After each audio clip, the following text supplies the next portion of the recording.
The dish very in demand at our restaurant is the famous face of old woman that we prepare with some flour, oil of first quality olive, kitchen salt, yeast. Let's start to prepare the face of old woman. After 2 hours of leavening, let's take the dough and let's stretch it as we should prepare pizza.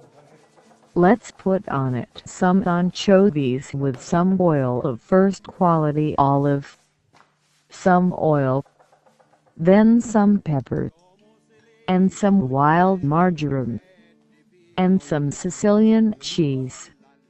Let's put it in the oven about some minutes. And here's the face of old woman.